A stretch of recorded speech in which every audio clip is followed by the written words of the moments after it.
Assalamualaikum warahmatullahi wabarakatuh.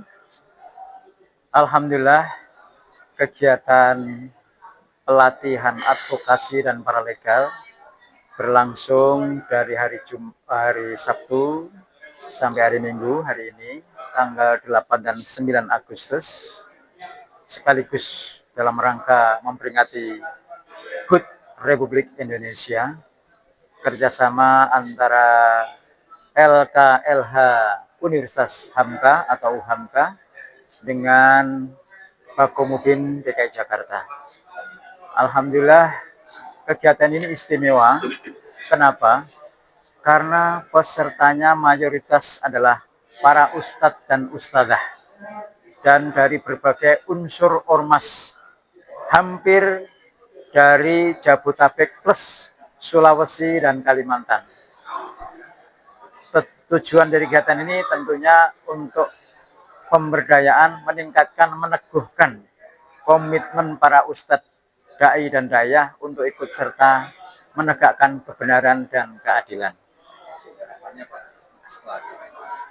Harapan dari acara ini, output atau setelah selesai, teman-teman ustadz dan ustadzah bisa ikut terlibat dalam pembelaan masyarakat, pemberdayaan masyarakat di bidang hukum, bisa melalui lembaga bantuan hukum kerjasama dengan LKIH UHAMKA, atau menjadi paralegal di masyarakat yang bisa mengadvokasi, bisa mendampingi masyarakat yang terkena kasus hukum, khususnya kegiatan yang sifatnya non litigasi, artinya tidak harus dalam persidangan. Kira-kira seperti itu. Alhamdulillah, wa syukurillah, ala nikmatillah, wala haula wala quwata illa billah. Alhamdulillah, kegiatan pelatihan advokasi paralegal kita mulai dari kemarin tanggal 8 sampai insya Allah sampai tanggal 9 ya. Nah, tanggal 8 kemarin sudah dimulai dengan pengantar advokasi dan paralegalan, peran dan fungsi paralegal dalam pemberdayaan masyarakat yang disampaikan oleh Pak Bisman Bahtiar SHMH MM. Alhamdulillah responnya sangat luar biasa dan peserta memiliki wawasan bagaimana sih cara mengadvokasi persoalan-persoalan yang dialami oleh masyarakat kita. Karena masyarakat kita masih banyak yang awam ya terhadap hukum. Nah, sehingga dengan adanya pelatihan ini, kami berharap ya sebagai ketua umum Dewan Pimpinan Wilayah Harokah Pakomubin, ya utamanya sih membuat jaringan ya, membangun relasi di antara teman-teman mubalik, sehingga punya kiprah yang memang kiprahnya bermakna di tengah masyarakat gitu. Nah, sehingga dengan materi yang diberikan kemarin, ya harapan saya memang mereka mampu mengimplementasikan ilmu-ilmu yang disampaikan.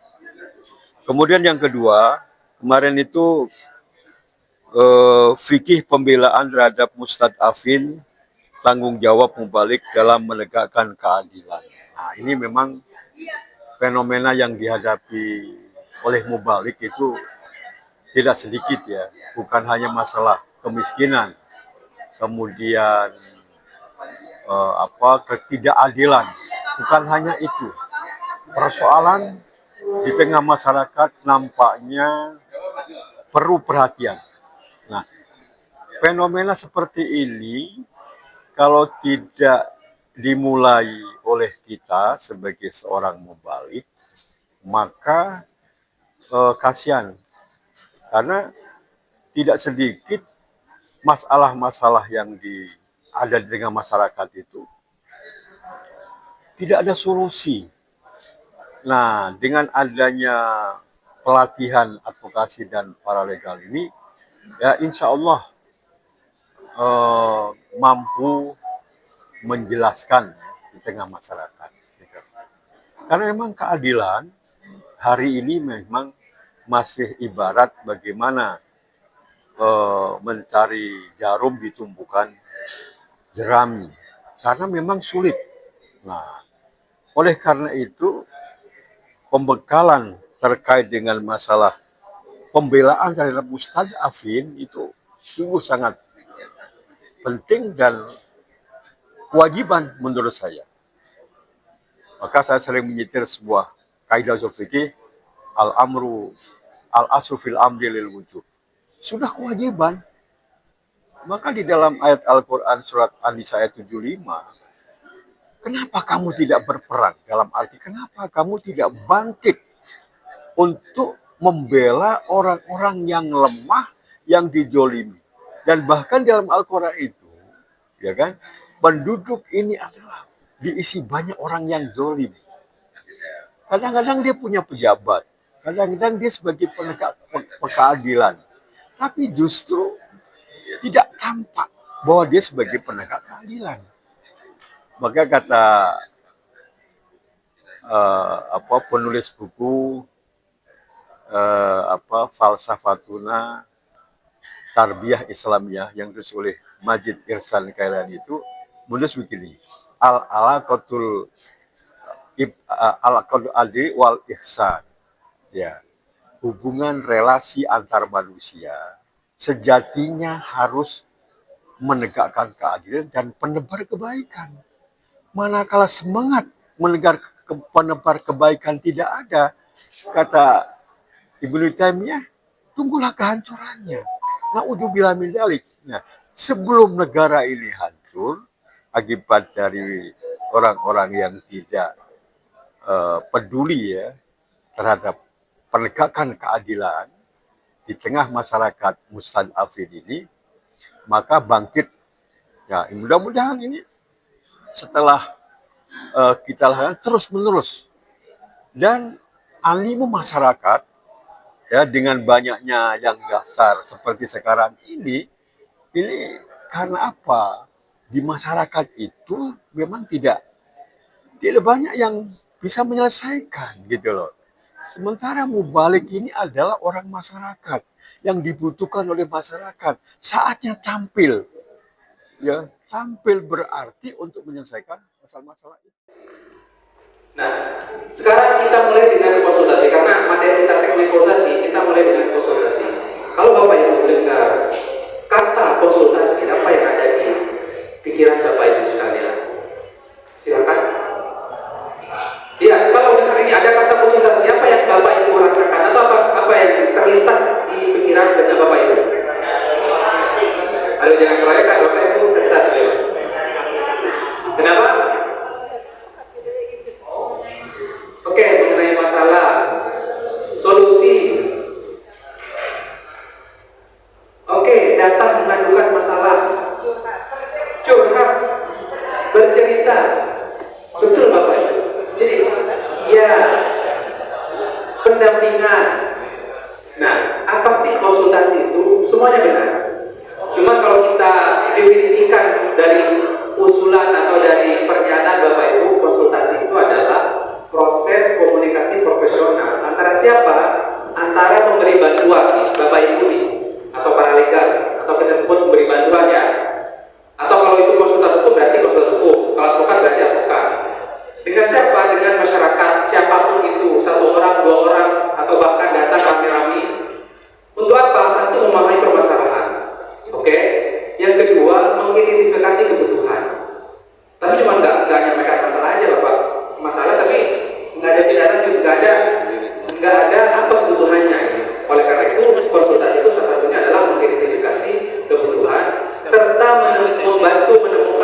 kita lanjut dulu.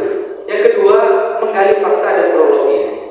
Faktanya apa, kronologinya bagaimana, kapan itu terjadi, apa aja bukti-buktinya, itu yang akan kita gali dari suatu proses konsultasi.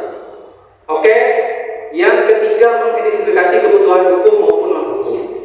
Karena apa? Karena tidak semua permasalahan yang kita terima itu adalah masalah hukum.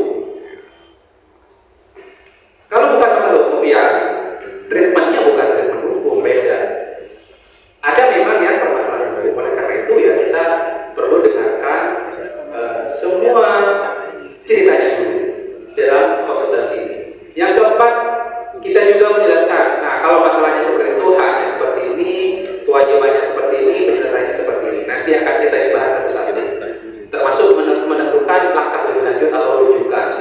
Kayak rujukan bagaimana nanti kita bahas lagi. Oke, jadi ini konsultasi itu sekali lagi tujuannya bukan menjanjikan kemenangan. Gak boleh Bapak Ibu ya. Kami juga advokat konsultan hukum ada kode etiknya. Kalau orang datang ke kami nggak boleh. Oh, Bapak Ibu ini pasti menang, yakin saya menang. Nggak boleh ya. Oke ya, nggak boleh advokat itu menjanjikan kemenangan.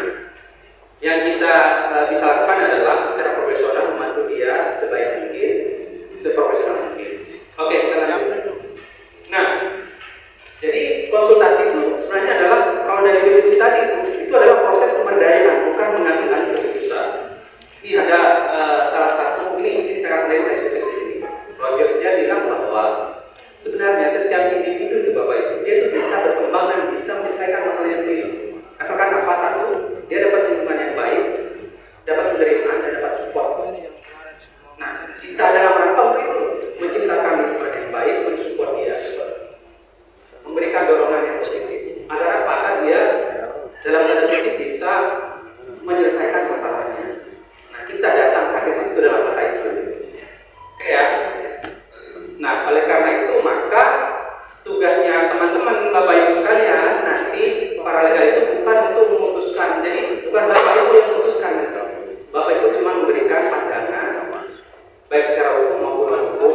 Pada akhirnya biarkan mereka yang mengambil keputusan, memberikan pilihan. Oh ini langkahnya, kalau kasusnya Bapak Ibu seperti ini langkahnya ini, kalau seperti ini langkahnya ini, kemungkinan peluangnya seperti ini. Nah ini yang Bapak Ibu sampaikan. Oh masalahnya seperti ini, Bapak Ibu harus lapor polisi, nggak boleh kayak gitu. Kita hanya memberikan saran. Termasuk kami di konsultan di kantor hukum juga kayak gitu.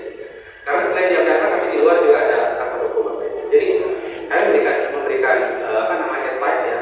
Ini masalahnya, ini langkah hukum yang dilakukan. Kalau memilih ini kemungkinan besar, ini dasarnya. Nah silakan mereka nanti yang memberikan Pak, bagaimana saran Bapak? Nah kalau sudah kayak itu, baru kita dari masalah itu peluang besar adalah seperti langkahnya. Termasuk juga membantu juga memahami persoalannya. Karena Bapak Ibu kalau sudah datang ke kita, kadang mereka itu ceritanya itu kita harus benar-benar apa ya? Kita yang mengatur kronologinya. Karena mereka panjang lebar kemana-mana. Nah termasuk nanti akan ada di akhir itu ada tes kita studi kasus ya. Nah itu kita akan belajar bagaimana membuat sebuah kronologi dari ceritanya orang. Karena kan yang datang kita macam-macam kan. Ada yang mereka itu memang berpendidikan, memang ya Bapak Ibu ya. Apalagi kita di kampung di desa ya. Ada yang nggak berpendidikan, ada yang pendidikannya kurang. Sehingga dalam menyampaikan sesuatu kurang baik. Tugas kita nanti memahami, juga memiliki skill untuk mengklarifikasi. Makanya di dalam teknik bertanya itu ada teknik untuk mengklarifikasi. Yang menyatakan kalau kita agak mampu meskipun seperti ini. Ini apa maksudnya? Itu nanti kita pelajari. Nah, sekali lagi keputusan nanti tetap ada di pengadu ya, masyarakat, klien, Bapak Ibu pada akhirnya. Ini juga perlu saya sampaikan bahwa dalam berbagai publikasi UNDP itu, termasuk juga Open Society Justice, ini dijelaskan bahwa layanan bantuan hukum termasuk konsultasi yang Bapak Ibu berikan itu sebagai sarana apa? Satu, meningkatkan akses terhadap keadilan. Ini sangat luar biasa Bapak Ibu. Jadi dengan Bapak Ibu datang hari ini sini belajar dari kemarin ke hari ini, kemudian nanti pada akhirnya jadi paralegal ya, membantu masyarakat. Itu Bapak Ibu sudah menjadi bagian dari nomor satu.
perdebatan itu muncul karena ada perbedaan kepentingan.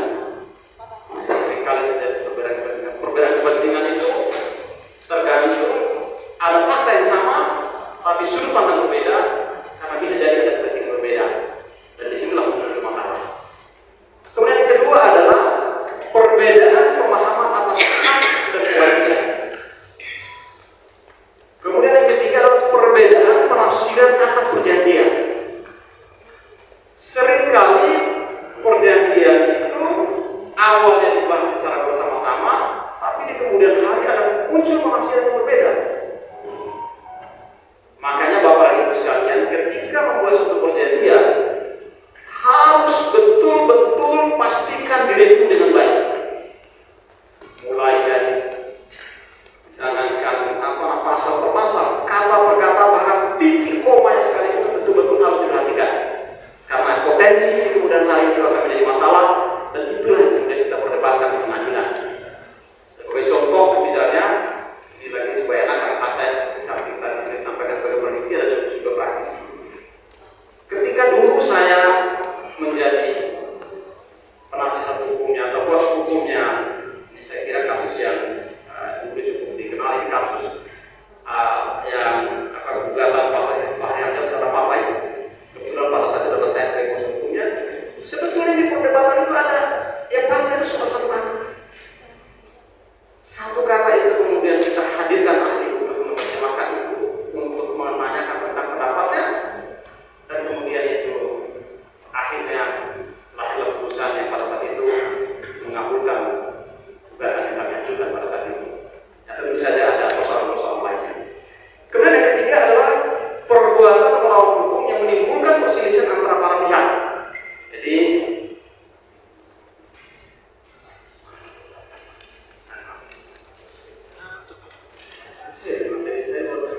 nanti saya share ya, setelah saya boleh ya.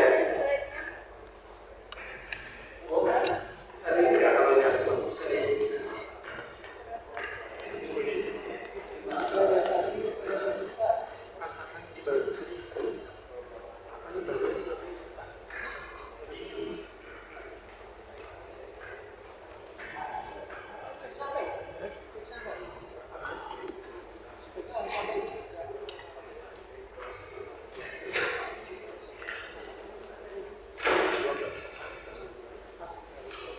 Nah, saya lanjutkan, nanti sambil cek.